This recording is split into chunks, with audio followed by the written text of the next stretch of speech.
Shalom, perkenalkan, nama saya Jeremy Stefan Suryanto. Saya salah satu pelayan Tuhan di Keluarga Allah Jogja. Saya rindu menyaksikan kebaikan Tuhan dalam hidup saya. Awal saat saya kuliah itu semua berjalan dengan lancar hingga saya mengikuti semuanya hingga ke tahap skripsi, dan ketika di tahap skripsi itu disitulah saya menghadapi tantangan terberat dalam hidup saya, dikarenakan pada saat skripsi itu dimulai berbarengan dengan datangnya COVID. Pada awalnya segala prosedur, segala peraturan itu belum berubah terlalu drastis, tapi ketika setelah saya mengerjakan skripsi saya, semuanya sudah berjalan, sudah ada tanda tangan dosennya juga, peraturan mengalami perubahan seperti yang ujian secara online, kemudian dosen pembimbing yang awalnya itu 2 berubah menjadi 1, sehingga saya harus merevisi. Namun kembali saya menghadapi tantangan yang lain lagi, yaitu saya menghadapi di mana proyek saya atau tugas akhir saya itu terjadi suatu kendala pada programnya, sehingga saya harus menemukan cara secara online waktu itu, dikarenakan untuk bertemu secara onsite dengan dosen pembimbing itu terbatas. Saya masih menghadapi masalah yang berulang kali sama, namun letaknya berbeda, seperti perubahan peraturan kembali, di mana dosen pembimbing kembali menjadi 2. Jadi pada saat itu saya harus cek form online-nya kembali, kemudian minta tanda tangan kembali ke dosen pembimbing kedua saya, dan saya harus bimbingan lagi dengan dosen kedua saya. Puji Tuhan, pada waktu itu Tuhan gerakan hatinya sehingga beliau mau meluangkan waktunya untuk bisa membimbing saya, sehingga semuanya boleh berlanjut kembali.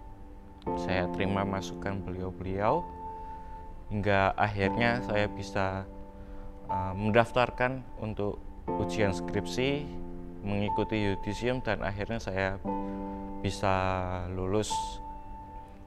Di situ saya sangat bersyukur, dan kemudian berlanjut ketika saya mencari pekerjaan setelah lulus itu, saya kembali diperhadapkan dengan tantangan di mana kondisi saat itu saya masih berusaha untuk menyelesaikan syarat-syarat untuk bisa ikut wisuda, dan banyak perusahaan yang menganggap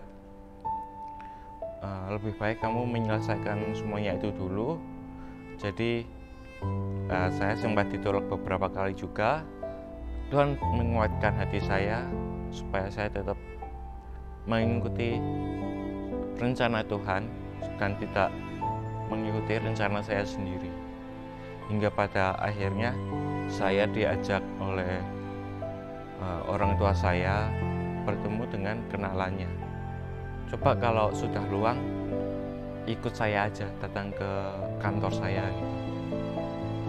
Pada akhirnya saya pun menghubungi beliau di lain waktu untuk saya bisa mengambil kesempatan tersebut, karena saya tidak mau menyia-nyiakannya. Saya ambil kesempatan tersebut, saya tetap mengikuti tes wawancara, tes lain-lainnya juga selayaknya karyawan yang lain. Puji Tuhan, saya diterima bekerja hingga saat ini. Seiring berjalannya waktu, saya yang membuat saya terkagum akan Tuhan itu, Tuhan tidak berhenti bekerja di situ saja. Bahkan Tuhan memberikan saya, bahkan saya diberikan pelatihan khusus, saya ditawari, dan bahkan saya tidak perlu membayar. Ditambah lagi beliau yang datang ke kantor untuk nanti memberikan materi sambil mengerjakan proyek yang diberikan kepada saya. Tuhan itu tidak pernah meninggalkan kita. Tuhan itu setia. Kalau kita tetap memegang komitmen kita mengikut pada Tuhan, kita tetap setia terhadap perkara kecil. Dan kalau kita ikut pelayanan, kita tetap setia pelayanan. Apapun itu masalahnya, saya percaya Tuhan juga sanggup menolong saudara-saudara sekalian. Sekian kesaksian dari saya. Tuhan Yesus memberkati.